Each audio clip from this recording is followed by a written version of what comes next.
चोपडा नगरपालिका निवडणूक ईव्हीएम सुरक्षिततेसाठी शिंदे गटातील नगराध्यक्ष पदाचे उमेदवार व नगरसेवक पदाचे उमेदवाराचे निवडणूक निर्णय अधिकारी यांच्याकडे निवेदनाद्वारे मागणी.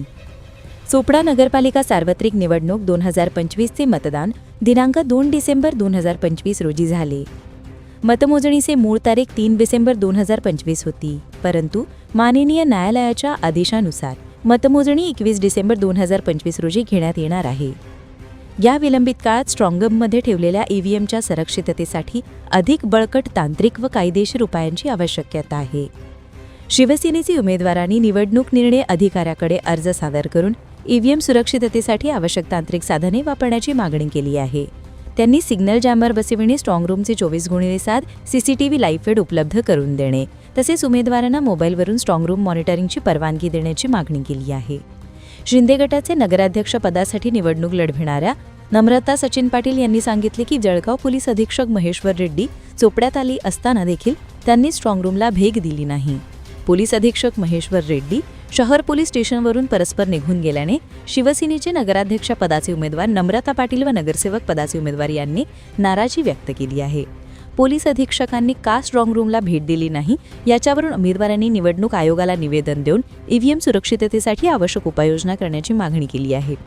निवेदन सादर करतेवेळी शिवसेना शिंदे गटाचे उमेदवार पुंडलिक दीपचंद माणिक, दीपाली निनोद चव्हाण, शेख आसिफ शेख सिद्दीकी, ईश्वर युवराज जळकरी, आकाश सोपान पाटील, फरमान अली सय्यद अली सैफ, राजेंद्र हिरालाल पाटील, सुनील राजेंद्र पाटील, रवींद्र बळीराम पाटील, सागर सुनील चौधरी, निलेश अर्णबड गुजर, हिमांशु धर्मेंद्र महाजन, सचिन रवींद्र पाटील, अक्षय रविदास पाटील, अभय देविदास पाटील, सुमित दिलीप पाटील, अमोल साहेबराव पाटील, मयूर चंद्रकांत पाटील, मुक्तार सरदार, निलेश दत्तात्रय बारी, राहुल ज्ञानेश्वर चौधरी, दिनेश मनीलाल देशमुख, वरुण किशोर चौधरी, मधुसूदन लहानू भाविस्कर, कुलदीप पंकज पाटील, अनुप रक्कार जैन, रमाकांत नटू ठाकूर.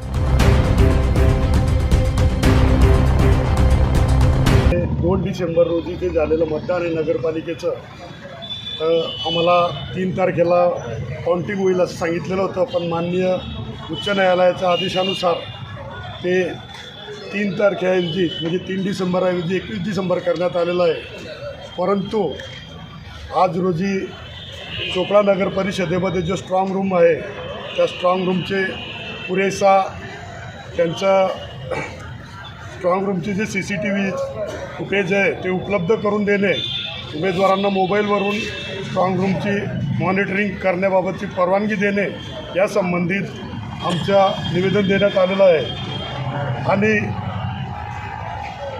अगोदर 1-2 दिवसापूर्वी SP साहेब चोपड्याला आले असताना स्ट्रॉंग रूमची सुरक्षा न बघता ते परस्पर निघून गेले. त्यामुळे आम्हाला थोडीशी मनात शंका वाटते की जर स्ट्रॉंग रूमला त्यांनी पण भेट दिली असती तर आमच्या थोडासा मनात शंका कमी आली असती.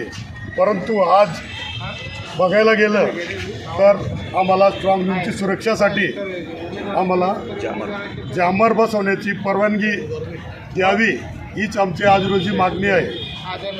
म्हणजे जॅमर त्यांनी बसवावं असं आपलं म्हणणं आहे. जॅमर आम्ही स्वतःही बसू शकतो किंवा त्यांनी बसवलं तर त्यांचे CCTV फुटेज आम्हाला मोबाईलवरती उपलब्ध करण्यात यावे. बारी भीमनसिंह उपजिल्हाध्यक्ष, सन्माननीय राजसाहेबांच्या मार्गदर्शनानुसार मशीन कशा प्रकारे हॅक होऊ शकतं मॅन्युअली. आता या आपण बघत आहात इथं पेट्या ठेवलेल्या आहात, पोलीस डिपार्टमेंट सतर्क आहेत, कॅमेरे आहेत, हे सगळं मॅन्युअली आहे. पण ऑनलाईन हॅक होण्याचे प्रकार जो आहे हा खूप प्रमाणात वाढलेला आहे. एक्झाम्पल म्हणजे आपल्या खिशात मोबाईल असतो, पैसे अकाउंटला असतात, पण मोबाईल म्हणत पैसे आपले गायब होत असतात. हे छोटं सॅम्पल आहेत. अशा प्रकारे खूप सारे सॅम्पल आहेत. मेन विषय असा आहे, निवेदन देण्याचे मेन कारण जॅमर बसवणे. ह्या एरियात जॅमर बसवल्यामुळे इतक्या क्षेत्रात सगळा कॉन्टॅक्ट इंटरनेट सेवा बंद होईल आणि त्याचा आपल्याला 100% फायदा होऊ शकतो. आणि बघा, शंका कुशंका जे आहेत हा नंतरचा विषय. पण जॅमर बसवल्यामुळे जो काही लोकांच्या मनात संभ्रम आहे तो 100% दूर होईल याची मला खात्री आहे.